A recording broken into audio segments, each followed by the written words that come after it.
નમસ્કાર, હું છું તોરલ. આપ જોઈ રહ્યા છો મંતવ્ય ન્યૂઝ સીધો સંવાદમાં. સ્વાગત છે આપનું. નર્મદા નદીની એક આગવી ઓળખ જે શહેરને મળી છે અને સાથે જ ભૃગુ કચ્છ નામ ત્યારબાદ અપભ્રંશ થયું અને ભરૂચ નામ થયું. ભૃગુ ઋષિએ વસાવેલું આ શહેર માનવામાં આવે છે તેવા ભરૂચમાં હાલ પહોંચી ચૂકી છે મંતવ્ય ન્યૂઝની ટીમ. અને લોકસભાની ચૂંટણી હવે નજીકમાં છે ત્યારે કેવી તૈયારીઓ છે, રાજકીય પક્ષો કેવી રીતે એડી ચોટીનું જોર લગાવી રહ્યા છે અને ભરૂચની જનતાનું આખરે શું મત છે તે તમામ બાબતો પર આજે સીધો સંવાદ કરીશું ભરૂચ લોકસભા બેઠકથી. આપણી સાથે જે ગેસ્ટ પેનલ જોડાઈ ગઈ છે તેમની ઓળખાણ કરાવીશું આપને. ધારાસભ્ય ભરૂચના દુષ્યંત પટેલ બીજેપીમાંથી આપણી સાથે જોડાયા છે. કોંગ્રેસના નેતા સંદીપ માંગરોળા આપણી સાથે છે, તો બીટીપીમાંથી નેતા વિપિન મકવાણા છે. રાજકીય વિશ્લેષક નરેશ ઠક્કર પણ આપણી સાથે જોડાઈ ગયા છે. આપ તમામનું ખૂબ ખૂબ સ્વાગત. આમંત્રિત જનતાનું પણ ખૂબ ખૂબ સ્વાગત. સૌથી પહેલો સવાલ દુષ્યંતભાઈ આપના માટે. તો ભરૂચ એવું કહી શકાય કે પરંપરાગત બેઠક બની ગઈ છે. હંમેશા કેટલાય વખતથી ભારતીય જનતા પાર્ટી જીતતી આવી છે, ગઢ બની ગયો છે. કેવી તૈયારીઓ? 8 વખતથી 8 ચૂંટણીઓથી અમે જીતતા આવ્યા છે અને 9મી વખત પણ અમે જીતવાના છે. ભારતીય જનતા પાર્ટી એક કાર્યકર્તા બેઝ પાર્ટી છે. પેજ પ્રમુખથી લઈને તમામ તૈયારીઓ અમારી થઈ ચૂકી છે. ગઈકાલે અમારું એક અભૂતપૂર્વ કાર્યકર્તા સંમેલન પણ સમાપ્ત થયું છે. દરેક વિધાનસભાની અંદર, દરેક બૂથની અંદર તમામ પ્રકારની જે તૈયારીઓ છે એ તમામ પ્રકારની થઈ ગઈ છે. અને અમારો તો એક જ મત છે કે બૂથ જીત્યા તો લોકસભા જીત્યા. અને દરેક કાર્યકર્તા પોતપોતાના બૂથની અંદર તમામ પ્રકાર રીતે સજ્જ છે અને અમને સંપૂર્ણ વિશ્વાસ છે. કારણ કે ભારતીય જનતા પાર્ટીએ તો કેન્ડિડેટ પણ ડિક્લેર કર્યા. હજુ કોંગ્રેસ અને અન્ય પક્ષે તો પોતાના કેન્ડિડેટ ડિક્લેર કરવાની પણ હજુ એમની પાસે ટાઈમ નથી. એટલે અમને સંપૂર્ણ વિશ્વાસ છે કે અમારી આ જીત અમે પરંપરાગત 9મી વખત જીતવાના છે અને એ ખૂબ જંગી બહુમતીથી અમે આ સીટ જીતવાના છે. તો ભારતીય જનતા પાર્ટી જીતનો આશાવાદ વ્યક્ત કરી રહી છે. ખાસ કરીને કોંગ્રેસની કેવી તૈયારીઓ છે? ભરૂચમાં છેલ્લા કેટલાય વખતથી નથી જીતી શક્યા, આ વખતે શું લાગી રહ્યું છે? ભારતીય જનતા પાર્ટીને પહેલો તો ભરૂચ સંસદીય મત વિસ્તારમાં એમને ઉમેદવાર પણ મળતો નથી. ચંદુભાઈ દેશમુખથી લઈને મનસુખભાઈ વસાવા સુધી અત્યારે ભારતીય જનતા પાર્ટીએ આયાતી ઉમેદવાર લાવવા પડે છે. સંસદ સભ્ય તરીકે આટલી લાંબી તક મળી તેમ છતાં ભરૂચનો વિકાસ રૂંધાયો છે. ભારતીય જનતા પાર્ટીના શાસનની અંદર જે વાયદાઓ કરવામાં આવેલા એ વાયદાઓ આજે પર પરિપૂર્ણ થયા નથી. આજે જે ભરૂચ શહેરની સમસ્યા છે, ભરૂચ જિલ્લાની જે સમસ્યા છે, રોજગારીનો જે પ્રશ્ન છે, નર્મદા નદીનો જે પ્રશ્ન છે, આમ છતાં ભારતીય જનતા પાર્ટીની કેન્દ્ર અને રાજ્યની અંદર સરકાર હોવા છતાં પ્રતિનિધિ અહીંયાના ધારાસભ્યશ્રી, સંસદ સભ્યશ્રી એ ભારતીય જનતા પાર્ટીના હોવા છતાં ભરૂચ પ્રત્યે આ ભારતીય જનતા પાર્ટીના નેતાઓનું, સરકારનું કાયમને માટે અસંતોષ પ્રજાને રહેલો છે. કોઈ કામો થતા નથી. અને ખાસ કરીને આજે નર્મદાની જે દયનીય સ્થિતિ છે એ જોતાં આગામી દિવસોની અંદર આ કાંઠાનો જે વિસ્તાર છે એ કાંઠાના વિસ્તારની ઉપર જે ખેડૂતો છે, જે માછીમારો છે, જેઓનું જીવન નિર્વાહ એની ઉપર ચાલે છે, ખેતીની જમીન જે છે એ બંજર બની જવાની છે. એના માટેનું કોઈ આયોજન નથી. 2017ની વિધાનસભાની ચૂંટણી હતી એ વખતે પણ ધારાસભ્યશ્રીએ પણ જાહેરાત કરેલી હતી, સરકારે પણ ભાડભૂત બેરેજ યોજનાની વાત કરેલી હતી. આજે પણ એ કામ શરૂ નથી થઈ શક્યું. માત્ર દેખાવ પૂરતું બજેટની અંદર જોગવાઈ કરી 4000 કરોડના પ્રોજેક્ટની સામે 100 કરોડની જોગવાઈ કરેલી અને ત્યાર પછી પણ 2 બજેટ પૂર્ણ થયા છે. એની અંદર પણ આજે કામ પણ શરૂ થઈ શક્યું નથી. મેડિકલ કોલેજની વાત કરતા હતા. મેડિકલ કોલેજ આજે ભરૂચની અંદર એ શક્ય જ નથી. માત્ર તારા દેખાડવાનું કામ ભારતીય જનતા પાર્ટી કરી રહેલી છે. ત્યારે ભરૂચની જનતા આગામી લોકસભાનો સંસદ સભ્ય અહીંયાથી કોંગ્રેસનો ચૂંટાઈને જશે એમાં કોઈ મિનમેક નથી. ચલો, એટલે કોંગ્રેસ એવું કહી રહી છે કે આ વખતે ક્યાંક ને ક્યાંક તેમના ઉમેદવારો જીતી શકે છે. બીટીપીની કેવી તૈયારી છે? કેવી તૈયારી સાથે આગળ વધશો? ચૂંટણીને લઈને ખાસ શું તૈયારીઓ? આદરણીય છોટુભાઈ વસાવા, તેઓને ભરૂચમાં જ નહીં પરંતુ દિલ્હીની અંદર પણ આદરણીય છોટુભાઈ વસાવાનો ડંકો વાગે છે. ત્યારે હું કહેવા માગું છું કે ભરૂચની અંદર 2019માં છોટુભાઈ વસાવા જ્વલંત વિજયથી જીતશે અને આ વખતે ભાજપના મોંમાંથી અમે આ સીટ લઈ લેવાના છે. એટલે ભારતીય જનતા પાર્ટી, કોંગ્રેસ, સાથે સાથે બીટીપી પણ કહી રહ્યા છે કે જીતી શકશે. રાજકીય વિશ્લેષક પાસેથી જાણીશું કે રાજકીય સમીકરણો અહીં શું બની રહ્યા છે. કયા કયા રાજકીય સમીકરણો તમને લાગે છે કે વધારે મહત્વપૂર્ણ આ ચૂંટણીમાં સાબિત થઈ શકે? ભારતીય જનતા પાર્ટીમાં સ્ટાર્ટિંગનો થોડોક વિવાદ હતો ઉમેદવાર માટે. ભાજપ કહે છે એમ એમણે ઉમેદવારની જાહેરાત ઘણા સમય પૂર્વે કરી દીધી છે, પણ આ વખતનું પહેલાં સામાન્ય બેઠક છે. ભરૂચ જિલ્લાની બેઠક આઝાદી પછીની સામાન્ય બેઠક છે, પણ એક આશ્ચર્ય અને આઘાતજનક વાત એ છે કે છેલ્લી 7-8 ટર્મથી આદિવાસી ઉમેદવારને ભારતીય જનતા પાર્ટી પસંદ કરે છે અને કોંગ્રેસ લઘુમતીનો ઉમેદવાર લાવે છે. એટલે સામાન્ય બેઠક હોવાની જે પ્રજાની લાગણી અને ભાવના છે એને ઠેસ પહોંચે છે. ભારતીય જનતા પાર્ટીએ ઉમેદવાર જાહેર કરી દીધો છે, પણ એનો મતલબ એવો નથી થતો કે પક્ષમાં બધું સમૂહ સૂતરું છે. ક્યાંક થોડો વાદ વિવાદ વિખવાદ તો છે. તો બીજી બાજુ કોંગ્રેસ જે વિલંબ કરી રહી છે એને લીધે ઘણી શંકાઓ જન્મી રહી છે. શું કોઈક એવું તીર મારવાનું છે? છોટુભાઈ આ વખતે એટલું તો ચોક્કસ કહેવું પડશે, કારણ કે વિજય અપાવનાર લોકસભાની અંદર જો બે જાતિ છે, જ્ઞાતિ છે, એ લઘુમતી મુસ્લિમ અને આદિવાસી છે. હવે ત્રીજો ઉમેદવાર કોણ આવે છે એ વિજય નક્કી કરશે. આ વખતે ભારતીય જનતા પાર્ટી અથવા નરેન્દ્રભાઈ મોદી અથવા તો કમળ કે કેસરીઓ કે કોંગ્રેસનો પંજો વિજય કરશે એ નથી. જે ઉમેદવાર જો ટ્રાયેન્ગ્યુલર મત જંગ થયો તો કદાચ એ ભારતીય જનતા પાર્ટીની ફેવરમાં થાય, અને જો બરાબરનો મુકાબલો કોંગ્રેસ કરે તો આ વખતે જંગ બરાબરનો જામશે. બિલકુલ, એટલે તમે એવું કહેવા માંગો છો કે રાજકીય સમીકરણોમાં બીજા બધા મુદ્દાઓના કરતાં બંને પક્ષો, ખાસ કરીને આદિવાસી અથવા લઘુમતીને મેદાને ઉતારીને જ્ઞાતિવાદી સમીકરણ જ રમી રહ્યા છે અહીંયાના લોકોને પોતાના તરફ આકર્ષિત કરવા? આપ જાણો છો ભરૂચ જિલ્લો એક સંવેદનશીલ વિસ્તાર છે, ગુજરાતના બીજા ત્રીજા ક્રમનો, અને અહીં અગાડી આ જ રાજકારણ રમાતું આવ્યું છે. અહીંયા કદાચ વિકાસની વાતોમાં પ્લસ માઇનસ થાય છે, વધઘટ થતી હોય છે, પણ જ્ઞાતિ જાતિવાદના સમીકરણો ઉપર જ ભરૂચ લોકસભા ખેલાઈ છે અને જીત પણ તે રીતે થઈ છે. એટલે જે રીતે વાત કરવામાં આવી, રાજકીય વિશ્લેષક જણાવી રહ્યા છે કે બંને પક્ષો તરફથી જે રીતે ઉમેદવારો મેદાનમાં ઉતારવામાં આવે છે, જનતાની લાગણી ક્યાંક ને ક્યાંક દુભાય છે તેવી વાત છે. પરંતુ ખરેખર ભારતીય જનતા પાર્ટી હવે આટલી બધી જગ્યાએ તમારી બેઠકો હોવા છતાં, સરકારમાં તમે હોવા છતાં, આ બધા પરિબળોને ધ્યાને લેવા પડે નહીં કે જનતાનો વિકાસ?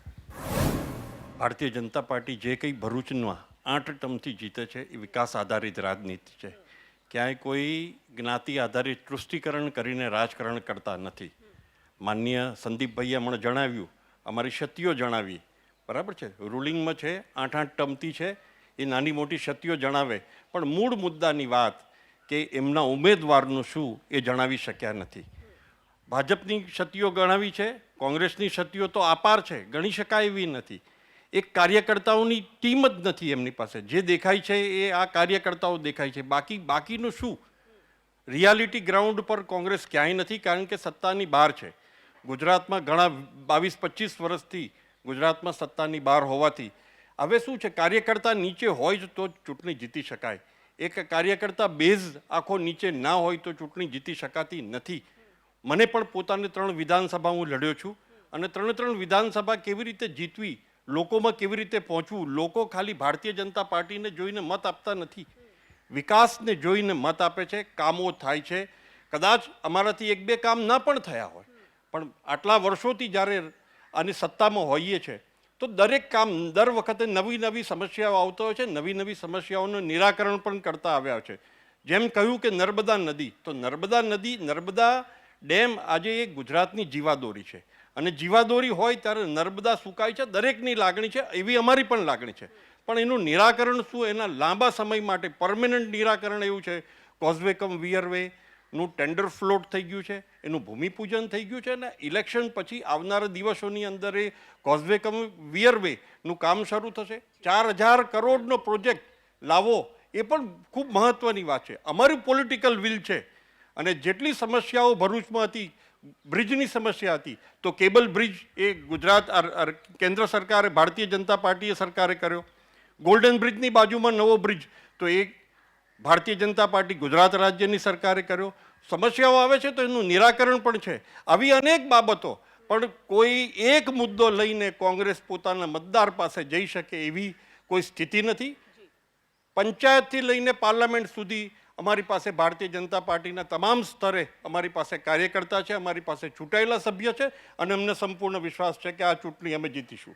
બિલકુલ આશાવાદ વ્યક્ત જે રીતે કરી રહ્યા છે કોંગ્રેસ પર સીધો જે પ્રહાર છે, સીધો જે આક્ષેપ છે, અને વાત ક્યાંક ને ક્યાંક સાચી પણ છે કે રાજ્યમાં ઘણા વર્ષોથી તમે શાસનની બહાર છો, વિપક્ષમાં જ બેસવાનો વારો કોંગ્રેસને આવી રહ્યો છે. ખાસ કરીને આપણે ભરૂચની વાત કરીએ તો છેલ્લા કેટલાય ટર્મથી ભારતીય જનતા પાર્ટીના ઉમેદવાર ચૂંટાઈ રહ્યા છે.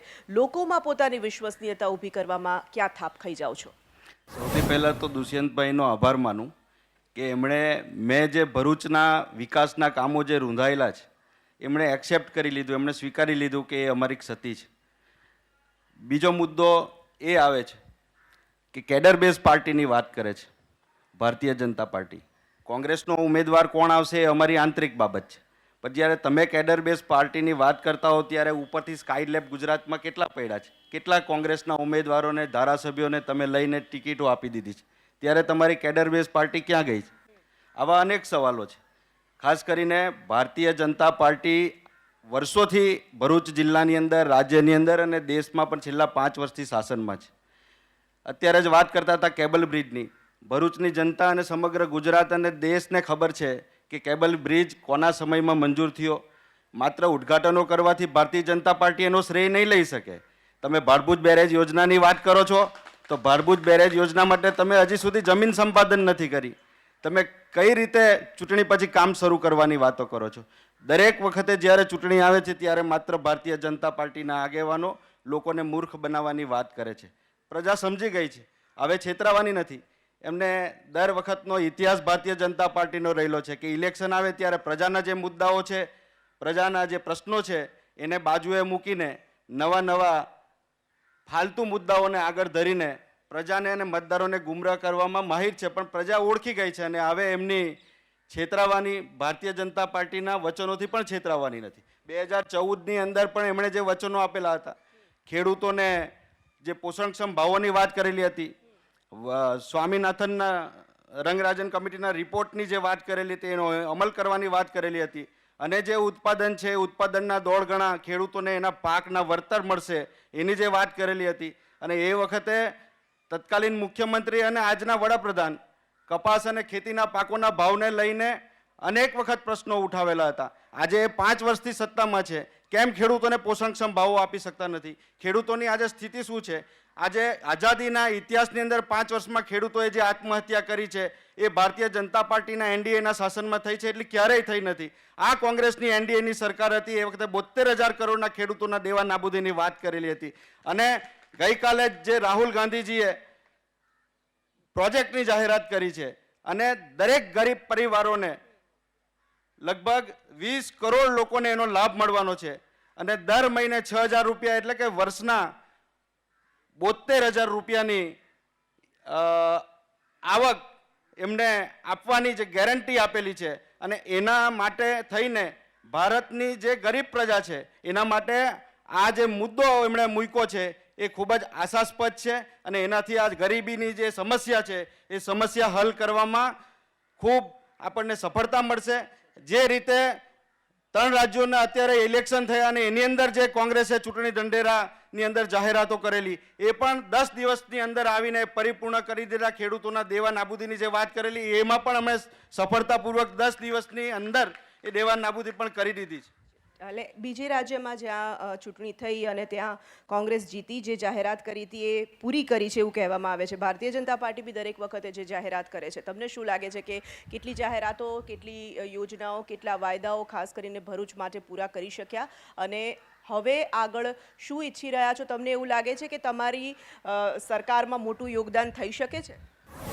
ભાજપ સરકાર સબકા સાથ સબકા વિકાસની વાતો કરે છે, જ્યારે 10 લાખ આદિવાસીઓ જંગલ વિહોણા, ઘર વિહોણા કરવામાં આવ્યા, એમની સાથે અમાનુષી અત્યાચારો કરવામાં આવ્યા, એમને પોલીસ દ્વારા માર મારવામાં આવ્યા, અને આજે એ 10 લાખ આદિવાસીઓ દિલ્હીના રોડની ઉપર ન્યાય મેળવવા માટે વલખા મારી રહ્યા છે. ત્યારે હું મનસુખભાઈ વસાવાને પૂછું છું કે તમે ક્યાં હતા? હું પૂછવા માંગુ છું મનસુખભાઈ વસાવાને, કેમ વિરોધ ના કર્યો? બીજી વાત કે 10% બ્રાહ્મણોને આરક્ષણ નરેન્દ્ર મોદી દ્વારા આપવામાં આવે છે, અને આ જે 10% આરક્ષણ સદનમાંથી પાસ થાય છે તો હું મનસુખભાઈ ઊંઘતા હતા? મનસુખભાઈ કેમ એનો વિરોધ ના કર્યો? 13 પોઈન્ટ રોસ્ટર પણ સદનમાંથી પાસ થયેલું છે, ત્યારે પણ તેઓએ એક શબ્દ બોલ્યા નથી. શું મનસુખભાઈ આંગળી ઊંચી કરવા જ જાય છે સદનમાં? 13 પોઈન્ટ રોસ્ટર એ છે કે SC ST અને OBC શિક્ષણ ક્ષેત્રની અંદર જે યુવા ધન છે તેઓના માટે ના તો એ શિક્ષક બની શકશે, ના તો પ્રોફેસર બની શકશે. એમના માટે સદાના માટે આ ભાજપ સરકારે એમના માટે રસ્તાઓ બંધ કરી દીધા. તો આ મનસુખભાઈને દેખાતું નથી. આ ચોખ્ખો વિરોધ કરવાનો હોય એની જગ્યાએ આંગળી ઊંચી કરવાનું કામ મનસુખભાઈ વસાવાએ કરેલું છે. એટલે સંસદ સભ્યની સામે સવાલ ઉઠાવી રહ્યા છે, જે રીતે કહી રહ્યા છે કે ભરૂચના એક ચોક્કસ વર્ગની તેઓ વાત કરી રહ્યા છે કે તે વર્ગને ક્યાંક ને ક્યાંક જે લાભ મળવા જોઈતા હતા તે નથી મળી શક્યા અને વધુ કંઈક શું થઈ શકે એ દિશામાં નથી કરી શક્યા અહીંના સાંસદ. ભરૂચના સાંસદ આમ તો બહુ સરળ, નિખાલસ અને ભલાભોળા છે. જ્યાં સુધી ભરૂચની જનતા જાણે છે ત્યાં સુધી એમણે જ્યાં ન્યાયિક પ્રશ્નો હોય ત્યાં અવાજ ઉઠાવ્યો છે અને ક્યારેક એમણે સરકારનો પણ વિરોધ કર્યો છે અને એને કારણે ક્યારેક પક્ષમાં એમનો ઠપકો પણ મળ્યો હશે. મનસુખભાઈ એક વ્યક્તિ તરીકે સંપૂર્ણ માણસ છે, પણ એક સાંસદ બન્યા પછીની જે જવાબદારીઓ એમણે નિભાવવી જોઈએ એમાં ક્યાંક કોઈક ચોક્કસ કારણોસર ભરૂચની જનતા પણ માને છે, એમની પાર્ટીના કદાચ કેટલા કાર્યકર્તાઓ પણ માનતા હશે અને કોંગ્રેસ માને એ બહુ સ્વાભાવિક છે. પણ એક જે એમણે મુદ્દો ઉઠાવ્યો કે અનામત અને એ મુદ્દો, હવે એ એક રાજકીય મુદ્દા પર આપણે જો વાત કરીએ તો ત્યાર પછી વિકાસની વાત અને બીજા મુદ્દાઓને આપણે સ્પર્શ કરીએ તો સાંસદ તરીકે એ 5 ટર્મથી છે, 8 ટર્મથી જેમ દુષ્યંતભાઈ કહે છે એમ ભાજપ છે. ભાજપ છેલ્લા 30-40 વર્ષથી ભરૂચ જિલ્લામાં કેસરીઓ છે, પણ 2014 પછી થોડોક એમાં ઉતાર આવ્યો છે, થોડોક ઢાળ ઓછો થયો છે, કારણ કે જિલ્લા પંચાયતમાં પણ ભારતીય જનતા પાર્ટી બેસી નથી શકી. છોટુભાઈ અને કોંગ્રેસ બેઠી છે, છોટુભાઈના હાથમાં 2 તાલુકા પંચાયતો પણ છે. ઇટ મીન્સ કે જે જીત 2014માં મનસુખભાઈએ મેળવી, જે નરેન્દ્રભાઈ મોદીએ હાથ ઊંચો કરીને એમને મૂડી બતાવી, જેમણે એમને મંત્રી બનાવ્યા, ત્યાર પછી મંત્રી પદમાંથી જવું એ ભરૂચની જનતાએ જોયું છે. અને એ હિસાબે કદાચ જો કોંગ્રેસ કહેતી હોય, પણ ઓવરઓલ ભરૂચની જનતાના હૃદયમાં હજુ મનસુખભાઈ તો ખરા. હવે વાત આવે છે એ વિકાસની વાતની અંદર કહું તમને તો વિકાસની વાતમાં ભરૂચ જિલ્લાને જેટલું સુરત અને વડોદરાને પ્રાધાન્ય મળ્યું છે એટલું નથી મળ્યું. એનો બચાવ ભાજપે કરવાનો છે. પણ જે સ્પીડથી સુરત કેટલું બધું આગળ વધી ગયું, કારણ કે સુરત, બરોડા અને ભરૂચ દક્ષિણ ગુજરાત આખો ભાજપનો પટ્ટો રહ્યો, વડોદરા પણ મધ્ય ગુજરાતમાં ભાજપનું રહ્યું, ભરૂચ પણ એ જ રીતે રહ્યું. અહેમદભાઈ પટેલ પછી કોઈ કોંગ્રેસ એટલી મજબૂતીથી આવી નથી શક્યું. હું એક વાતને અનુમોદન આપું છું કે ભારતીય જનતા પાર્ટીનો એનો કેડર બેઝ છે, સ્ટ્રોંગ છે, કાર્યકર્તા છે, પણ બીજી બી એક અસર છેલ્લા 6-12 મહિનામાં આવી છે એ કોઈ ભૂલે નહીં, અને એ છે કે કોંગ્રેસમાંથી જે આયાત કરવા માંડી એની એક નિરાશાનું મોટું મોજું ભારતીય જનતા પાર્ટીના પાયાના કાર્યકર્તાઓમાં પણ છે. કોઈને ચેરમેનશીપો નહીં આપવી, કોઈને કાર્યકર્તાને એટલો પ્રોત્સાહિત નહીં કરવો, એક લેબર તરીકે કામ કરાવવું ને મજૂર છું કે ચોકીદાર છું કહીને કરવાથી આઈ ડોન્ટ થિંક કે 2019ની ચૂંટણીમાં ભાજપને એટલો સારો પ્રતિભાવ મળશે.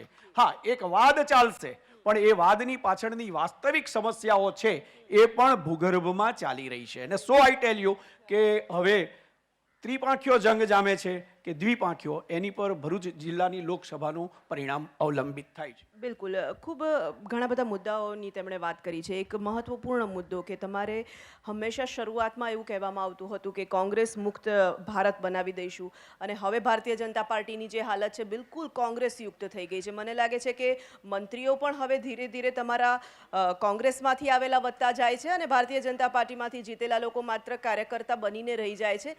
આ જે અસંતોષ છે ઉપર એક શિસ્તના નામે કદાચ કોઈ વાત નહીં કરતું હોય, પણ છુપો જે આક્રોશ છે તે તમને જ નડી શકે એવું નથી માનતા?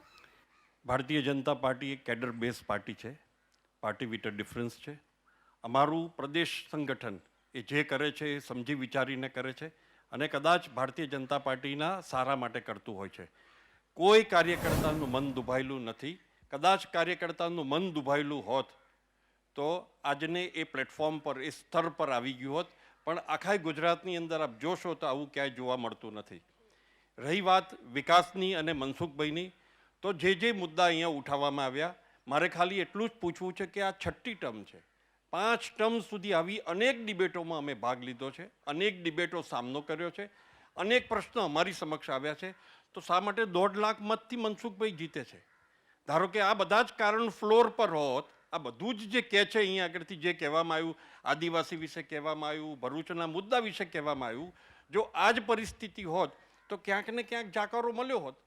પણ તમે વિચાર કરો કે 5 ટર્મથી જંગી બહુમતીથી જીતે છે ને મનસુખભાઈનું 6ઠ્ઠી વખત નામ આવ્યું, ત્યારે આખું કોંગ્રેસ અને જે અન્ય પક્ષો હોય તે એ આજે વિચારમાં પડી ગયા કે એમની સામે હવે કોને ઉમેદવાર લાવો. ઉમેદવાર મળતો નથી એ વાત પણ બહુ સ્પષ્ટ છે, અને જે પરિણામ આવવાનું છે એ સૌ લોકો જાણે છે. અત્યારના ઘર ઘર ચલો અભિયાનમાં કાર્યકર્તાઓ અમે રોજ પ્રચાર કરવા જઈ રહ્યા છે. જે પ્રકારનો પ્રતિસાદ જે વિસ્તારની અંદર મળે છે એ જોતાં અમને સંપૂર્ણ વિશ્વાસ છે કે લોકોને ખબર છે કે આ દેશનું સુકાન કોના હાથમાં છે. લોકો મંગ બનાવીને બેઠા છે. એ યુવા હોય, મહિલા હોય, ઉંમરલાયક લોકો હોય, આ બધા જ લોકો, ખેડૂતો હોય, આદિવાસીઓ હોય, મંગ બનાવીને બેઠા છે. પ્રચાર કરવા જાઓ તો ખબર પડે, લોકો વચ્ચે જાઓ તો ખબર પડે. ટીવી ડિબેટમાં અહીં આગળ બોલવાથી કશું જ થવાનું નથી. એક પણ કોંગ્રેસનો કાર્યકર્તા બતાવો જે અત્યારના મેદાનની અંદર હોય. અમારી આખી ભારતીય જનતા પાર્ટી, ગુજરાતની આખી ટીમ એ ખૂણે ખૂણે દરેક જગ્યાએ આજે પ્રચારમાં લાગી છે. તો પ્રચાર કરવાથી લોકોનો મિજાજ ખબર પડે. આમ અહીંયા ડિબેટમાં બોલવાથી કોઈ મિજાજ નહીં ખબર પડે. ખેડૂતની શું લાગણી છે ને આદિવાસીની શું લાગણી છે, એના ઘરે જશો, એને ફેસ કરશો. ખેડૂતોની આપ વાત કરી રહ્યા છો, ખેડૂતોના જેટલા આંદોલનો થયા, ખેડૂતોએ જેટલો વિરોધ કર્યો, એનાથી પણ તો સ્પષ્ટ થઈ જાય છે ને કે ખેડૂતોનો અસંતોષ છે. એક જ ઉદાહરણ કાફી છે કે કિસાન નિધિ જે ભારતીય જનતા પાર્ટી, જે માન્ય દેશના વડાપ્રધાન નરેન્દ્ર મોદી સાહેબે કીધી, ખેડૂતના દેશથી કે ખેડૂતનું ભલું નથી થતું, ખેડૂતને બેઠો કરવો છે. તો કેવી રીતે થાય? તો એના ખાતાની અંદર 6,000 રૂપિયાને જમા કરાવ્યા. એક હફતો 2,000 રૂપિયાનો જમા થઈ ગયો. આજે જે માનનીય અહીં આગળ કોંગ્રેસના કે જે કોઈ ખેડૂતો બેઠા છે, તમામના ખાતાની અંદર એ 2,000 રૂપિયા ગયા છે, અને ત્યારે એમની પાસે બોલવાની કોઈ જગ્યા જ નથી રહી. હમણાં બીજા 2,000 રૂપિયા બીજા હપ્તો જવાનો છે. બધા ખેડૂતો તરફ કોંગ્રેસ છે એ દેવા માફીની વાત કરે છે. તમે કહી રહ્યા છો કે ખાતામાં પૈસા જઈ રહ્યા છે, પણ ખેડૂતને પાણી સિંચાઈ માટે મળતું નથી, ખેડૂતને પાક વીમો મળતો નથી, ટેકાના ભાવ મળતા નથી, ખાતરના ભાવ સતત વધી રહ્યા છે. આ તમામ મુશ્કેલીઓ માટે શું કર્યું સરકારે? ટેકાના ભાવની અંદર તો આજે પણ તુવેર ને મગ તો લેવાય છે ને, ક્યાં નથી લેવાતા? બૂમો પાડવી, માત્ર ખાલી બૂમો પાડીને પ્રચાર કરવો, આનાથી કશું થવાનું. વાસ્તવિકતા કોઈ જોતું નથી. અત્યારના પણ ખેડૂતો ઊભા છે અને ટેકાના ભાવે આજે તપાસ કરો, ગઈકાલે અમને પૂછો કેટલા ખેડૂતોની તુવેર લેવાઈ. અમને ખબર છે. અહીં કોઈ કોંગ્રેસીને એ નથી ખબર કે કેટલા ખેડૂતો ઊભા છે, કેટલા ખેડૂતોની તુવેર બાકી છે. તો અને કેટલા દિવસ કોઈ આંદોલન કરવાથી કશું જ થવાનું નથી. 23 તારીખે આ જ ખેડૂતો, આ જ આદિવાસીઓ, આ જ યુવાનો જે વાત કરે છે એનો જવાબ તમને મળશે, અને 23મી મે તમને એનું રિઝલ્ટ મળવાનું છે. તમે બધાએ જાણો, અને અમને સંપૂર્ણ વિશ્વાસ છે જે પ્રક્રિયાથી, જે પેટર્નથી અમે કામ કરી રહ્યા છે, અમને સંપૂર્ણ વિશ્વાસ છે કે પ્રજાને અમે છેતરતા નથી, માત્ર વાયદા કરતા નથી, પણ વાસ્તવિકતામાં જમીન પર ઉતારીને અમે કામ કરી રહ્યા છીએ. એટલે અનેક મુદ્દાઓ પર જે વાત કરીએ, આપણે ફરી એક વખત જે શરૂઆત જે મુદ્દાની કરી હતી, આયારામ ગયારામની વાત, ભારતીય જનતા પાર્ટીમાં ઘણા બધા કોંગ્રેસના નેતાઓ ગયા, કેબિનેટ મંત્રી પણ બની ગયા, સારા હોદ્દા પણ મળી ગયા, પણ સવાલ કોંગ્રેસ સામે એ થાય છે, શા માટે તમારા નેતાઓને નથી સાચવી શકતા? આખરે નેતાઓને બનાવે છે પ્રજા. તમે જોયું છે કે જેટલા પણ નેતાઓ, ધારાસભ્યો કોંગ્રેસમાંથી ભાજપમાં જોડાયા છે, જ્યારે પણ ચૂંટણી ફેસ કરવાની આવે છે ત્યારે 90% ઉમેદવારોને પ્રજાએ નકારી કાઢેલા છે. એ આપણી સમક્ષ છે પરિણામો. કુંવરજી બાવળિયાનું પરિણામ પણ તમે જોયું જ છે. અપવાદરૂપ છે કુંવરજીભાઈ, પણ બાકીના જે 14 જેટલા ધારાસભ્યો ભારતીય જનતા પાર્ટીમાં જોડાયેલા, એમાં વિધાનસભાની અંદર તમે પરિણામ જોયું છે કે એ બધાને પ્રજાએ જાકારો આપેલો છે. રહી વાત ખેડૂતોની, અત્યારે વાત કરતા હતા, તુવેર અને મગની ખરીદીની વાત કરતા હતા. ઉપર સહકારી તમે મારી વાતનો જવાબ તો આપ્યો પણ અધૂરો આપ્યો છે. કોંગ્રેસ શા માટે નથી આપી શકતી નેતાઓને? તમારા નેતાઓ શા માટે તમારાથી નારાજ થઈને બીજા પક્ષમાં જાય છે? કાલે કોંગ્રેસ સત્તામાં આવશે તો સત્તા લાલચુ જે લોકો છે એ કોંગ્રેસ તરફની દોટ મૂકશે. ધારાસભ્યશ્રી તરીકે દુષ્યંતભાઈને પણ મંત્રી બનવાના અભરખા હોય તો ધારાસભ્યશ્રીએ પણ કોંગ્રેસ જોઈન કરી અને વાયા કોંગ્રેસ થ્રુ મંત્રીમંડળમાં જવું પડશે. તો એનો મતલબ એ થયો કે તમારી સાથે જોડાયેલા લોકો છે એ પક્ષની સાથે જોડાયેલા લોકો નથી, પક્ષ માટે તેમને કોઈ લાગણી નથી, પ્રેમ નથી, સન્માન નથી, સત્તા જોવે છે ને જાય છે. એનો આઈનો પ્રજા છે અને પ્રજા એને એનો રસ્તો બતાવી દે છે. આટલી મોટી રાજકીય પાર્ટી છે. આ દેશના ઇતિહાસની અંદર તમે પાનાઓ ઉખાડીને જુઓ, પાનાઓ ફેરવો તો તમને ખ્યાલ આવશે કે આ દેશના વિકાસની અંદર કોંગ્રેસનું કેટલું મોટું યોગદાન છે. ભારતીય જનતા પાર્ટીના ગુજરાતના 22 થી 25 વર્ષના શાસનની અંદર ગુજરાત અધોગતિ તરફ ધકેલાયેલું છે. અહીંયાના જે લોકલ પ્રશ્નો છે એ લોકલ પ્રશ્નો દરેક વખતે ચૂંટણી આવે એ વખતે માત્ર પ્રજાની સમક્ષ નવી નવી યોજનાઓની જાહેરાતો થાય છે. હું ભારતીય જનતા પાર્ટીના સંસદ સભ્યશ્રીને, આપ ધારાસભ્યશ્રી અહીંયા ઊભા છે, પૂછો કે ભરૂચની 7 વિધાનસભા છે.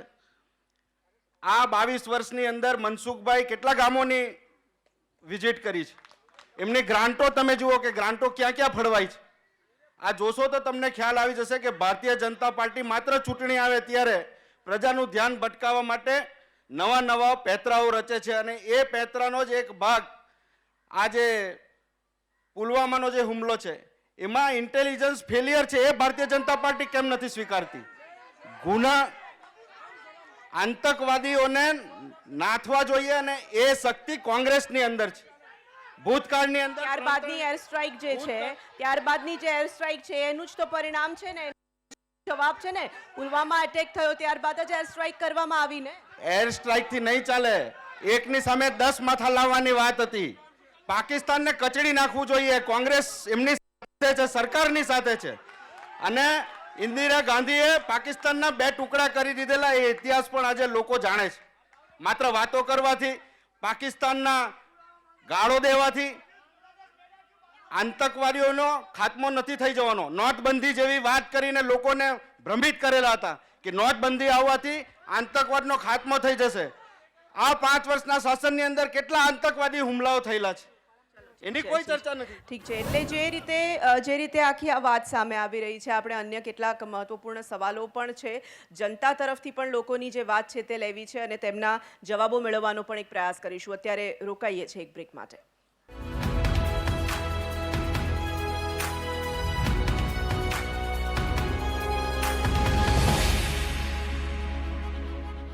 Welcome back. બ્રેક બાદ ફરી એક વખત સીધો સંવાદમાં સ્વાગત છે. આજે સીધો સંવાદ ચાલી રહ્યો છે ભરૂચ લોકસભા બેઠક પરથી. કેટલાય જનતામાંથી લોકો ઉપસ્થિત છે, જનતા ઉપસ્થિત છે, તે લોકો પોતાના સવાલ મૂકવા માંગે છે. જી, મારો સીધો સવાલ છે કે આ સીધો સંવાદ જે છે તે 2019 લોકસભા અને રાષ્ટ્રીય પરિપ્રેક્ષમાં છે. રાજકીય વિશ્લેષક નરેશભાઈએ મુદ્દો કહ્યો કે ભાઈ ભારતીય જનતા પાર્ટીના કાર્યકરો વિશે કંઈક કોમેન્ટ એમને કરી, પણ આ પાર્ટીની અંદર જોડાયેલા જે કાર્યકરો અમારા છે એ રાષ્ટ્રને પરમ વૈભવના શિખરે પહોંચાડવા માટે સમર્પણ ભાવનાથી કામ કરે છે, રાષ્ટ્રવાદ માટે કામ. તમે જવાબ આપવા, મેં તમને માઇક સવાલ માટે આપ્યું છે, જવાબ નથી આપવાનો, સવાલ પૂછો. વિરોધ પક્ષમાં 50-55 વર્ષ કે ભારતીય જનતા પાર્ટી અને વિરોધ પક્ષમાં, પણ કદી રાષ્ટ્રના આર્મી ઉપર અમે કદી અવિશ્વાસ નથી કર્યો. જ્યારે સંદીપભાઈએ હમણાં જે સવાલ પૂછ્યો એ દેશની જે આર્મી છે, જે સૌથી વધારે છે, એમની જે કામગીરી છે એની પર સવાલ ઉઠાવ્યા છે. એટલે વિરોધ પક્ષે પોતાની મર્યાદા જાળવવી જોઈએ. ચલો ઠીક છે. જનતામાંથી જે સવાલ પૂછવામાં આવ્યો, પુલવામા અટેકની વાત, ત્યારબાદ એર સ્ટ્રાઇકની વાત, સીધો આક્ષેપ કોંગ્રેસ પર થઈ રહ્યો છે કે કોંગ્રેસના અનેક નેતાઓ જે છે તે સેનાની સામે પ્રશ્નાર્થ ઉઠાવી રહ્યા છે. સેના સન્માનિત છે અને સેના છે તો આપણે સુરક્ષિત છીએ. આ જ સેના હતી કે જ્યારે પાકિસ્તાનના 2 ટુકડા કરેલા હતા. માત્ર મારો સવાલ એવો છે કે ભારતીય જનતા પાર્ટીની જે સરકાર છે અને કાશ્મીરમાં પણ ગવર્નર રૂલ હતું, ત્યારે ઇન્ટેલિજન્સ ફેલિયર છે. મારો સવાલ એવો હતો કારણ કે આટલો મોટો આતંકવાદી હુમલો જ્યારે ભારતીય જનતા પાર્ટી વડાપ્રધાન જે છે એ વડાપ્રધાન વડાપ્રધાન ભારતીય જનતા પાર્ટીના નથી, વડાપ્રધાન આપણા દેશના છે. વડાપ્રધાન દેશના છે, પણ જે રીતે આ બંધારણનું જે પદ છે એ પદની જે ગરિમા એમણે લજવાવી છે, એના માટે સમગ્ર ભારતનો નાગરિક આજે માથું ઝુકાવીને ઊભો છે. કારણ ઇન્ટેલિજન્સ ફેલિયર છે, અને જે રીતે આતંકવાદીઓએ આટલો મોટો હુમલો કર્યો ત્યાં સુધી ભારતીય જનતા પાર્ટી અને આ જે એનડીએની સરકાર છે એને ગંધ પણ નહીં આવી. અને બીજી વાત, પણ તમે ઇન્ટેલિજન્સ ફેલ્યોરની વાત કરો, એક મિનિટ, ઇન્ટેલિજન્સ ફેલ્યોરની વાત કરો તો કદાચ સમજાય પણ છે, પરંતુ તમે સેનાની સામે સવાલ ઉઠાવો છો, કેટલા લોકોને માર્યા છે સવાલ ઉઠાવો છો, સેનાએ કામગીરી કરી તેના પર તમે શંકા કેવી રીતે કરી શકો? સેનાની સામે કોઈ સવાલ કોંગ્રેસે ઉઠાવ્યા નથી. કોંગ્રેસ આ મુદ્દા ઉપર પાકિસ્તાની આતંક કચડી નાખવા માટે આ સરકારની સાથે અડીખમ ઊભેલી હતી. માત્ર સેનાએ જાહેરાત કરી નથી એટલી જ વાત છે. 300 આતંકવાદીઓનો ખતમો, રાષ્ટ્રીય અધ્યક્ષ જુદા આંકડા આપે, સરકારના મંત્રી જુદા આંકડા આપે, એની સામે સવાલો છે. સેનાએ જે કામ કર્યું છે એ તો બહુ જ સરાહનીય કામ છે અને સેનાને સેલ્યુટ મારીએ છીએ. ચલો આ તરફથી જી. હું સરકારના પ્રતિનિધિને પૂછવા માંગુ છું કે 2014માં જ્યારે ભાજપ પ્રચારમાં કરતું ત્યારે મેનિફેસ્ટોમાં જણાવ્યું હતું કે સોફ્ટ હિન્દુની છબી લઈને ઉતર્યા હતા કે અમે રામ મંદિર બનાવીશું. આજે પૂછવા માંગુ છું કે તમારા રામ મંદિરનો મુદ્દો ક્યાં ગયો? આજે વિશ્વ હિન્દુ પરિષદના પ્રવીણ તોગડિયાએ 49 સીટ પર લડવા માટે તૈયાર થઈ ગયા. એમને હટાવી ને ફાલતુ માણસ જે વિશ્વ હિન્દુ પરિષદને મુકામે આરએસએસ જેવા પણ સક્રિય ને પણ મૂકો પૂછવા માંગુ છું કે તમે રામ મંદિરની વાત કરી હતી, રામ મંદિરને છેતરીને આજે હિન્દુ ધર્મના રામને પણ તમે છેતરી લે. આજે તેમણે વાત કરી હતી 370ની કલમ હટાવીશું. આજે એ લોકો 370ની કલમ નથી હટાવી શક્યા. આજે લોકોની અંદર 15 લાખ રૂપિયા નથી આવી શક્યા. સામાન્ય માણસ સામાન્ય બનતો જયો છે, ગરીબ માણસ ગરીબ બની રહ્યો છે, અમીર બની રહ્યો છે. આજે શહેરનો વિકાસ થાય છે, ગામડાઓ છૂટા પડી રહ્યા છે. ગામડાઓનો છેવાડનો માનવી સુધી હજુ સુધી પણ પાણી, આરોગ્ય, શિક્ષણ હજુ સુધી પહોંચ્યું નથી. જવાબ લઈ લઈએ. અનેક સવાલો એમણે ઊભા કર્યા છે કે જે 2014ની ચૂંટણી પહેલા અનેક વાયદાઓ કરવામાં આવ્યા હતા.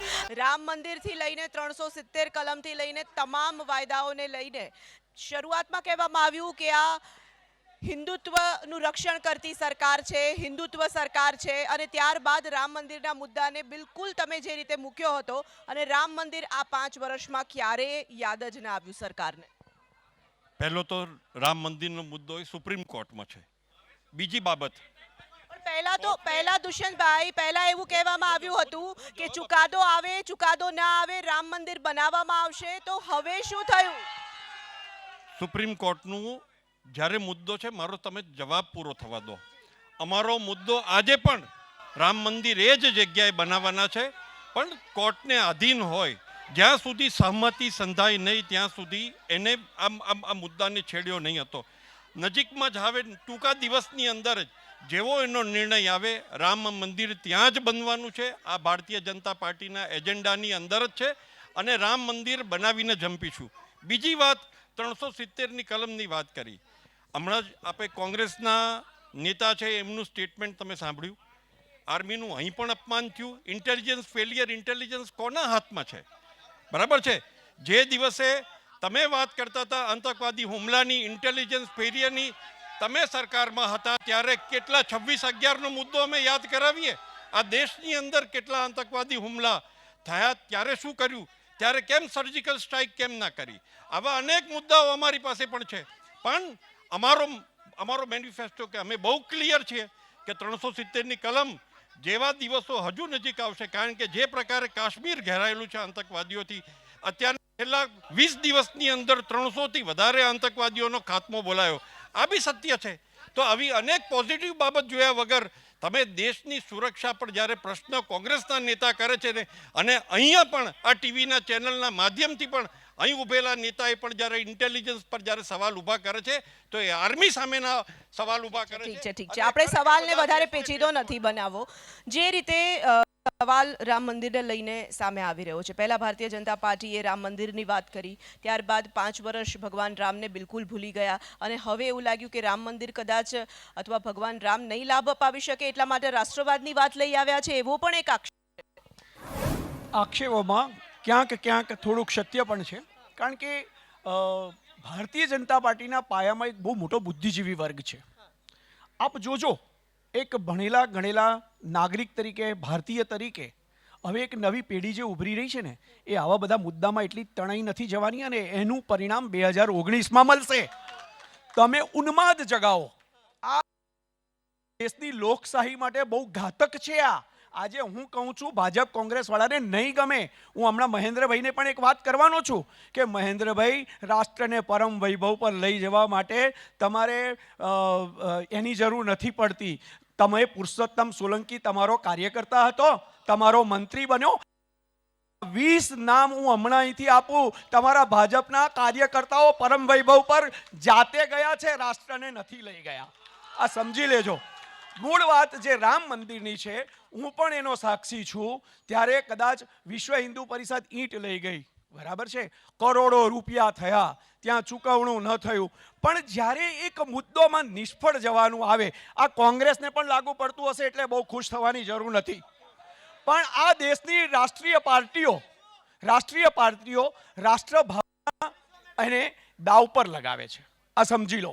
આજે નહીં, 20 વર્ષ પછી તમારી નવી પેઢી તમને માફ નહીં કરે. આજે લોકો અમેરિકા ભાગી જાય છે અને એમાં તમારા ભારતીય જનતા પાર્ટીના અને કોંગ્રેસના નેતાઓના દીકરાઓ પણ છે. આ સમજો. જો આ રાષ્ટ્ર તમારું એટલું વિકાસવાળું હોત, આ રાષ્ટ્ર એટલું તમારું સદ્ધર હોત, તો સાહેબ ભરૂચમાં પાસે કોઈ સિગ્નલ નથી, તમારા રસ્તા પહોળા થતા નથી. એ કાં ભાજપ કોંગ્રેસ ક્યાં છે? કોંગ્રેસ બી નિષ્ફળ છે. વિરોધ પક્ષ બી એટલો સફળ હોવો જોઈએ કે શાસક પક્ષે ઝૂકવું જોઈએ. એટલે મતાંતર કરીને, તમે ઉન્માદ જગાવીને, તમે વાતને વાળીને, રોજગારી ક્યાં ગઈ? બોલો કોંગ્રેસ નથી બોલતી, બોલો ભાજપ નથી બોલતું. મત જોઈએ છે ત્યારે ભાવનાઓનો સમંદર તમારા ઉછાળમાં લેવાનો તમારે. અને હવે તો યાર માર્કેટિંગ પોલિસી થઈ ગઈ છે. Election is a business of marketing. આ બધા શાંતિથી વિચારજો. તમે વિશ્લેષકની ટીકા કરો, મહેન્દ્રભાઈ આવી જજો રૂબરૂમાં, હું તમને 100 નામ આપીશ. રાષ્ટ્રને પરમ વૈભવમાં લઈ જનારો એક વ્યક્તિ, એક કોંગ્રેસના મોટા નેતા પાસે જઈને વ્યક્તિગત કામ કરાવતો ફોટો છે મારી પાસે. આપણે વ્યક્તિગત વાત પર પણ ન જઈએ. જે રીતે આપણે અત્યારે આ ચર્ચા કરી રહ્યા છે, રાજકીય વિશ્લેષકે જે વાત કરી છે, જે રીતે મુદ્દા ઉઠાવ્યા છે, રોજગારીની વાત થતી નથી, મોંઘવારીની વાત થતી નથી, ગરીબી હટાવવાની વાત થતી નથી, મહિલા સશક્તિકરણની વાત થતી નથી, અને ચૂંટણી લડવા માટે ક્યાં તો આપણે જ્ઞાતિ જાતિની વાત કરીએ છીએ, ક્યાં રામ મંદિરની વાત કરીએ છીએ, ક્યાં રાષ્ટ્રવાદની વાત કરીએ છીએ. તો આમ જનતાનું શું? ભારતીય જનતા પાર્ટીની પહેલાંથી જ આ નીતિ રહેલી છે કે જ્યારે ઇલેક્શન આવે ત્યારે રામને આપણે જીવિત કરવા, અને ત્યાર પછી જો રામ મંદિર માર્કેટમાં ના ચાલે ત્યારે આપણે આ સર્જિકલ સ્ટ્રાઇક કરાવી અને રોજગારીના મુદ્દા, જે મેઇન મુદ્દાઓ છે. અત્યારે ભારત દેશની અંદર સૌથી વધુ અસુરક્ષિત જે હોય તો સ્ત્રી છે. ભારતીય જનતા પાર્ટીની અંદર બધા કરતાં વધારે દુષ્કર્મો સ્ત્રીઓ પર થયા છે. તો આજે સ્ત્રીઓ અસુરક્ષિત સમજે છે પોતાને. મુદ્દાઓ સર્જિકલ સ્ટ્રાઇકની વાત કરે છે, તો સર્જિકલ સ્ટ્રાઇકમાં એક કારો કાગડો મરેલો નથી. ચલો એ વાત પર આપણે નથી જવું. જનતા પાસે ફરી એક વખત જઈશું. ઘણા બધા મુદ્દાઓ જનતાના ક્યાંક ને ક્યાંક આ ચૂંટણીના આખા રંગમાં ભૂલાઈ જાય છે. આ તરફ આવીએ, પછી આ તરફ મહિલાઓ પાસે પણ જઈશું. હું ભાજપના ધારાસભ્યને પૂછવા માંગુ છું કે જે રીતે 2014ના મેનિફેસ્ટોમાં વાત કરવામાં આવેલી કે દર વર્ષે 2 કરોડ રોજગારી આપીશું, એ રોજગારી આપવામાં આવી નથી. આજે રોજગારીનો ગ્રાફ નીચે આવેલો છે. અને ખાસ કરીને ભારતીય જનતા પાર્ટીના બંને ધારાસભ્ય ભરૂચ અને વાગરાના, જેમણે દહેજના અંદર એક કંપનીની બહાર ધરણા પર બેસવું પડેલું હતું, એ જ કંપનીના એમ્પ્લોઈઝને બધાને છૂટા કરવામાં આવ્યા હતા ત્યારે, અને એમના ધરણા પર સફળ નતા થયા. એમના ઉપરથી ફોન આવી ગયો તો એમને ધરણા પરથી ઉઠવું પડ્યું, અને આજે એ જ જે કર્મચારીઓ હતા એ એમને હજી પરત નોકરી પર લેવામાં આવ્યા નથી. એટલે એમના જે બી મેનિફેસ્ટોની અંદર રોજગારીની વાતો હતી ફ્લોપ ગઈ છે. અને ખાસ ધારાસભ્યને પૂછવા માંગુ છું કે પાછળ ડોક્યુ કરીને જુઓ, નર્મદા માં શું છે, પાણી જો કે નથી. પાણી વગરની રૂપાણી સરકારે આજે નર્મદાનું પાણી બી ખાઈ ગઈ છે. ઠીક છે. નર્મદા નદીને લઈને જે અનેક વખત સવાલો ઉઠ્યા, આટલા બધા વખત રાજ્યમાં સરકાર છે, શા માટે એ દિશામાં નથી વિચારતા? આજે એક જે ઓળખ હતી ભરૂચની અને નર્મદામાં એટલી પવિત્ર છે, એને પણ ન જાળવી શકી સરકાર? નર્મદા ડેમની હાઇટ 138 મીટર પહોંચી ગઈ. ડેમ આજે ગુજરાતને ખૂબ જરૂરી છે. નર્મદા એ જીવાદોરી છે, બાબત એક. બીજી બાબત, ડાઉનસ્ટ્રીમની અંદર 600 ક્યુસેક જે પાણી છોડવામાં આવે છે તે આજની ડેટે એ પર્યાપ્ત નથી. એની માટેની અમારા માનનીય સંસદ સભ્ય, અમારા ધારાસભ્યએ ઉપર રજૂઆત કરી છે કે 600 ક્યુસેકથી લઈને એને 1200થી 1500 ક્યુસેક પાણી છોડવું જોઈએ. આ વાત નગ્ન સત્ય છે. અત્યારના પાણીની સ્થિતિ ખરાબ છે, એ અમે બી સ્વીકારીએ છીએ, એમાં કોઈ બેમત નથી. વાત બીજી છે, આનું નિરાકરણ માટે કોઝવે કમ વિયરવેની અંદર જે ડેમ જે કરીશું એની વાત ન કરો, શું કર્યું એની વાત કરો. મારી વાત સાંભળો. નર્મદાની સ્થિતિ જે છે હજુ 3 વર્ષ 2 વર્ષ આ જ રહેવાની છે. આ સત્ય સ્વીકારવું જ રહ્યું. પણ એના નિરાકરણ માટે સરકાર 4000 કરોડનો પ્રોજેક્ટ મૂક્યો છે અને મને સંપૂર્ણ વિશ્વાસ છે આ ચૂંટણી પછી આ કોઝવે કમ વિયરવેનો પ્રોજેક્ટ એ ચાલુ થશે અને ચાલુ થયા પછી 3 કે 4 વર્ષની અંદર આ બધા જ જે પ્રશ્નો ઊભા કર્યા છે એ હું માનું છું ત્યાં સુધી આવનારા દિવસોની અંદર આવનારા દિવસોમાં તેનો હલ આવશે. આ તરફથી કોઈ વાત કરવા માંગે છે? જી, આવું આપની પાસે આવો. હેલો. હા હા, પાછળ આવે છે ભાઈ, આવે છે. શાંતિ આવે છે. હા, હું બીટીપીના સભ્ય હમણાં જે વાત કરી એના સંદર્ભમાં વાત કરવા માંગુ છું. પહેલી વસ્તુ કે ગુજરાતમાં ભારતીય જનતા પાર્ટીની સરકાર આવી ત્યાંથી શાંતિ, સલામતી અને સુરક્ષા પહેલા 2002 પહેલા ભરૂચની અંદર એવી સ્થિતિ હતી કે 365 દિવસ. કોઈ સવાલ પૂછવો છે? પરિસ્થિતિ નથી જાણવી, સવાલ પૂછવો છે. 365 દિવસમાંથી 150 દિવસ કર્ફ્યુ લાગતો હતો. તમારે સવાલ પૂછવો છે કોઈ? હા, તો સવાલ પૂછો. ને કોંગ્રેસના સભ્યને બી પૂછવા માંગુ છું કે એમના રાષ્ટ્રીય સલાહકાર, કોંગ્રેસના પ્રેસિડેન્ટના રાષ્ટ્રીય સલાહકાર અહેમદભાઈ પટેલ જે પાટલાભાઈને કેમ માટે જાય, પબ્લિક વચ્ચે કેમ નથી આવતા, પ્રજાની વચ્ચે કેમ નથી જતા? ઠીક છે, ભરૂચમાં જ્યારે આવ્યા હોઈએ ત્યારે સ્વાભાવિક અહેમદ પટેલને યાદ કરવા જ પડે. આટલો મોટો હોદ્દો, આટલા મોટા નેતા, છતાં પણ એમનું જ જે આ વતન છે ત્યાં કોંગ્રેસની ગેરહાજરી. કોંગ્રેસનું અહીંયા તાલુકા જિલ્લા પંચાયતની અંદર પણ અત્યારે કીધું એમ કે સત્તામાં છે. અનેક ચૂંટણીઓની અંદર એટલે તાલુકા જિલ્લા પંચાયત તમારી પાસે છે તેનાથી સંતોષ છે? નહીં, રાજ્ય અને કેન્દ્રના જે મુદ્દાઓ છે એ મુદ્દાઓનું ધ્યાન ભટકાવીને જે રાષ્ટ્રભાવનાને ભડકાવનારા જે મુદ્દો જુદો છે, સવાલ જુદો છે. મુદ્દાઓને લઈને ભારતીય જનતા પાર્ટી પ્રજાના મતો મેળવે છે. પણ આ વખતે ખાસ 2019ની ચૂંટણીની અંદર પ્રજા ઓળખી ગઈ છે.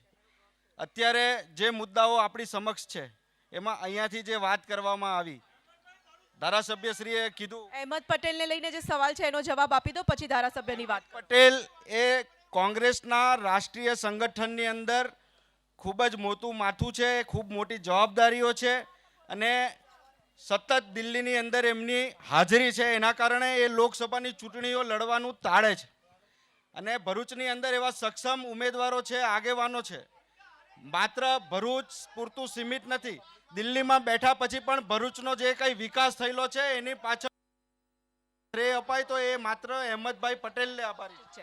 પાછળ જનતા છે તેમની પાસે. હા, હું સવાલ પૂછવા માંગુ છું કે શહીદોની વાત થાય છે અને શહીદો માટે મોટી મોટી વાતો થાય છે.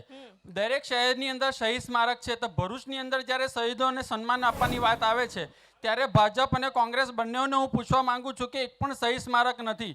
અને એક જગ્યા જે ભરૂચનું હાર્ટ કહેવાય અને જૂના ભરૂચનું એન્ટ્રન્સ કહેવાય, ત્યાં 5 વર્ષથી અમે શહીદ સ્મારક માટેની માંગણી કરીએ છીએ. બિલ્ડરને આપવા માટે જગ્યા છે પણ આપવા માટે જગ્યા નથી. તો હું જ્યારે આવા પ્રશ્નો હોય છે, શહીદોની મોટી મોટી વાતો થાય છે, પુલવામાની વાત થાય છે, એર સ્ટ્રાઇકની વાત થાય છે. આપણે જ્યારે આઝાદી મેળવી તો આપણા નેતાઓએ પણ પોતાના જાનનું બલિદાન આપ્યું છે, શહીદો પણ બલિદાન આપી રહ્યા છે. જ્યારે દેશની સુરક્ષાની વાત આવે છે, એમને સન્માન આપવાની વાત આવે છે, ત્યારે એમને એક સારું સન્માન મળે એના માટે ભરૂચમાં એક પણ સ્થળ નથી. જગ્યા બિલ્ડરને મળશે કે શહીદ સ્મારક માટે મળશે? જવાબ લઈએ. આમ વાતો કરવામાં આવે છે, સન્માનની વાત કરવામાં આવે છે, બિરદાવવામાં આવે છે, પરંતુ જ્યારે સાચા અર્થમાં સન્માનની વાત હોય, એક શહીદ સ્મારક પણ જો ભરૂચમાં ના હોય તો સવાલ તો ઉઠવાના. સવાલ એમનો યોગ્ય છે અને એ જ્યાં જગ્યા માગે છે, કદાચ આ અમારી મેટર આ નગરપાલિકાની અંદર આવતી હશે, કયા રિઝર્વેશનમાં આ લેન્ડ પડી છે, કોની આ લેન્ડ છે અને આપી શકાય કે નહીં. સરકારી જગ્યા હોય તો એની પ્રોસિજર હોય. કોઈ બિલ્ડરને આ પ્રકારની લેન્ડ આપવામાં નથી. આ વાત તદ્દન ખોટી છે. પણ જ્યારે એમણે પ્રશ્ન અત્યારે ઉઠાવ્યો છે તો એ આવનારા દિવસોની અંદર જોઈશું કે લેન્ડ અવેલેબિલિટી હશે તો એ તરત આ તરફ હા, પાછળ પેલા ભાઈ છે. હા મેડમ, મારું નામ મુજેબા પટેલ છે. હું એક સોશિયલ વર્કર છું. હું આજના જે ડિબેટની અંદર ભરૂચની અંદર આપણી ડિબેટ થઈ રહેલી છે લોકસભાના લઈને, તો એક ભરૂચ મુસ્લિમ વિસ્તાર ધરાવતો બહુમત ધરાવતો એક વિસ્તાર છે. તેમાં હું મુસ્લિમ સમાજના જેટલા પણ કાર્યકર્તાઓ છે, પોલિટિકલ હોય કે જે કંઈ હોય, તે લોકોને એક સવાલ પૂછવા માંગુ છે કે 70 વર્ષ પછી પર આટલી દુર્દશા ભરૂચની સીટની થઈ છે, તેના જવાબદાર કોણ? સૌપ્રથમ મને એનો જવાબ આપે. આ જે સવાલ છે એ તમારી પાસેથી એટલા માટે જવાબ લેવો પડે કારણ કે બંને પક્ષને સરખો લાગુ પડતો સવાલ છે. બિલકુલ સાચી વાત છે. ભરૂચને એક મિનિટ ભાઈ, ભરૂચને એક બહુ જ મજબૂત નેતૃત્વની જરૂર છે. જેને ખોટું લાગવાનું હોય એને લાગે, પણ પ્રજાની માંગ છે કે એ નેતૃત્વનો અભાવ છેલ્લા 30, 40, 50 વર્ષથી છે. શરૂઆતમાં આજે એક મુદ્દો કીધો કે શહીદ સ્મારક જે ન આવે અને એને નગરપાલિકામાં રાજકીય મુદ્દો બને, એમાં નિષ્ફળતા કોંગ્રેસની પણ છે અને ભાજપની પણ છે. પ્રજા તમાશો જોઈ રહી છે.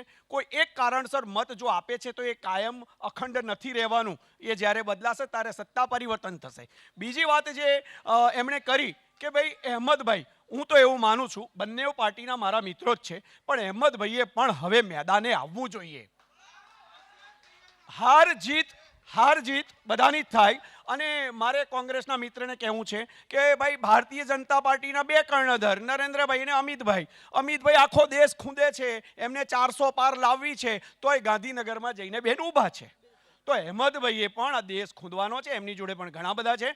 પણ હવે ભરૂચ માટે હારશે કે જીતશે એ તો પ્રારબ્ધની વાત છે. પુરુષાર્થ તો બધાએ કરવાનો છે. કોંગ્રેસે પણ મજબૂત ઉમેદવાર શોધવાનો છે. માત્ર લઘુમતીને એક બેઠક આપવી અને એટલે ભરૂચને આપવી, ગણિત ઉપર હવે કોંગ્રેસે ચોકડી મારવી પડશે.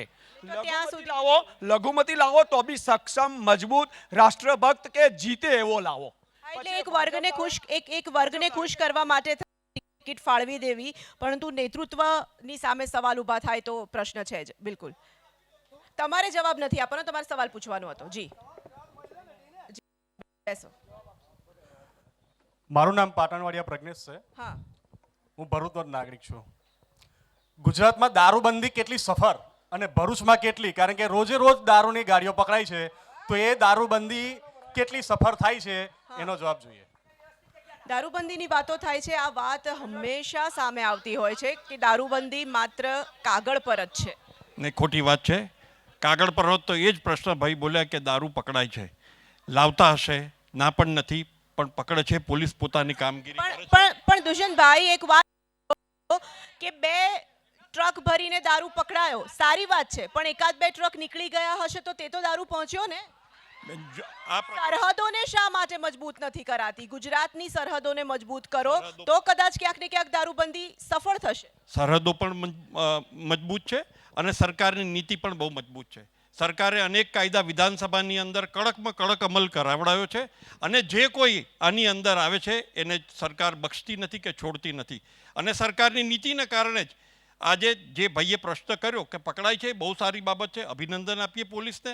અને હજુ પણ ક્યાંક આવી ક્ષતિ રહી જતી હશે તો અમે તૈયાર છે પોલીસને કહેવા, એ પોતાની કામગીરી કરશે. દારૂબંધીને લઈને આમની પાસેથી પણ જાણી લઈએ. શું લાગે છે, દારૂબંધી ખરેખર ભરૂચમાં દારૂબંધીનો અમલ થાય છે ખરો?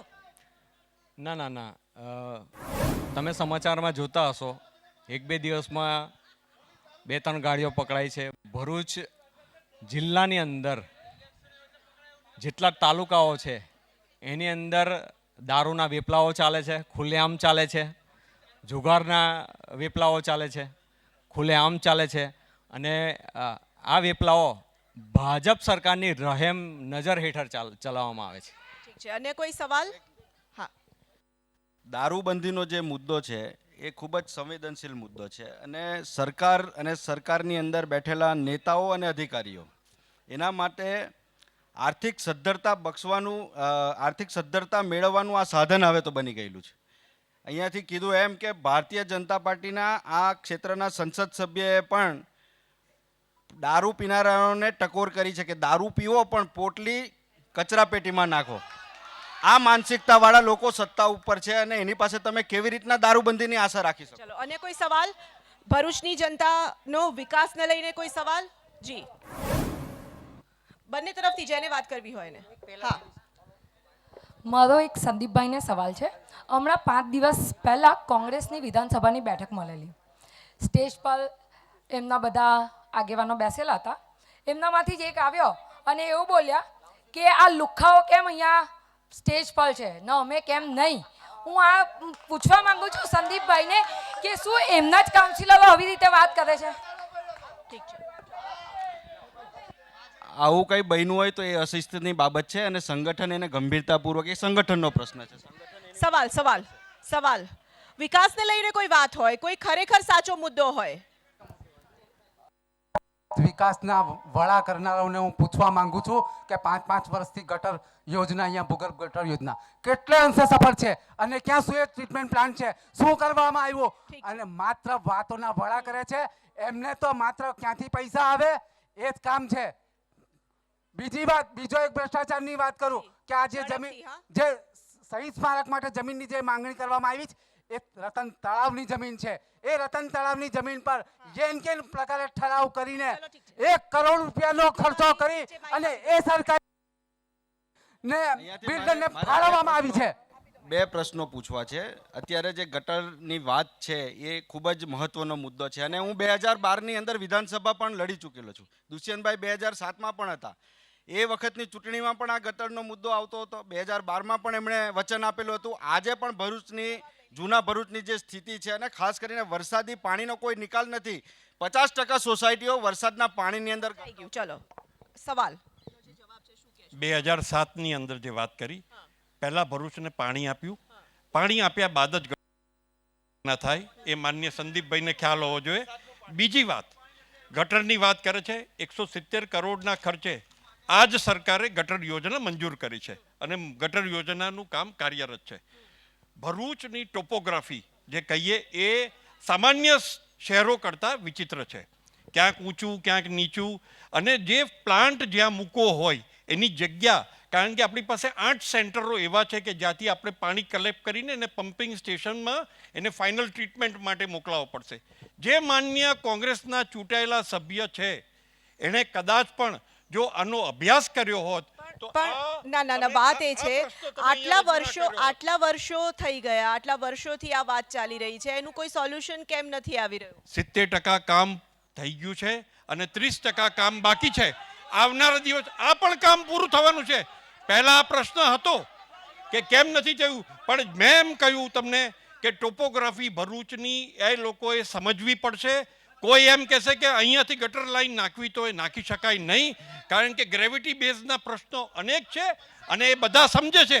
પણ ચૂંટણી આવી છે એટલે એક ગટર યોજનાનો મુદ્દો લઈને આ માન્ય સભ્યો ખૂબ જ ઝડપથી મારે એક જ વાક્યમાં જવાબ જોઈએ છે. આપણે કાર્યક્રમના અંત, કયા મુદ્દાઓ સાથે, કયા વિઝન સાથે કોંગ્રેસ આ વખતે 2019ની ચૂંટણીમાં જઈ રહ્યું છે?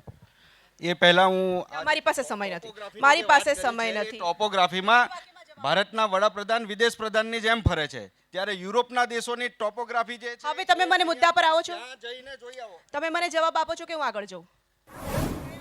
2019ની અંદર કોંગ્રેસનું લક્ષ્યાંક ગરીબી હટાવવાનું છે અને રાહુલ ગાંધીજીએ જે રીતે જાહેરાત કરી છે, દરેક ગરીબ પરિવારને વાર્ષિક 72,000 કરોડ રૂપિયા, બેરોજગારીનો, એટલે એ મુદ્દા પર જશો? બેરોજગારીનો જે મુદ્દો છે, આ ભરૂચની અંદર આટલો મોટો ઔદ્યોગિક વિસ્તાર હોવા છતાં પણ સ્થાનિક લોકોને રોજગારી મળતી નથી અને એન્જિનિયર અને ટેકનિકલ માણસો પણ આજે બેકારી તરફ ધકેલાયેલા છે. યુવાનો આજે રોજગારી ઝંખે છે.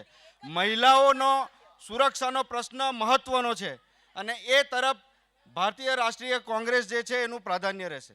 ચલો, કયા મુદ્દા, એક જ વાક્યમાં જવાબ જોઈએ છે, કયા મુદ્દા સાથે 2019? ભરૂચની જનતાએ નક્કી કર્યું છે કે આ દેશનું સુકાન કોના હાથમાં સોંપવું છે. પહેલી બાબત એક, ભારતીય જનતા પાર્ટી અનેક લક્ષ્ય, અનેક વિકાસના કાર્ય સાથે આગળ વધી રહી છે. જે વિકાસના કાર્ય ભરૂચની અંદર પેન્ડિંગ છે એને પ્રાયોરિટી આપીને આવનારા દિવસોમાં અમે ચૂંટણી લડવાના. તો હવે 23 એપ્રિલના રોજ મતદાન છે. આપ તમામ ભરૂચવાસીઓને મંતવ્ય ન્યૂઝ તરફથી અપીલ કરીએ છીએ કે લોકશાહીને ધર્મ સમજો અને મતદાનનો મર્મ સમજો અને અવશ્ય કરો મતદાન. આજે આપણે વાત કરી રહ્યા હતા ભરૂચ લોકસભા બેઠકથી. સીધો સંવાદ આવતીકાલે એક નવી બેઠક પરથી. ત્યાં સુધી આપ જોતા રહો મંતવ્ય ન્યૂઝ. મને આપશો રજા. નમસ્કાર.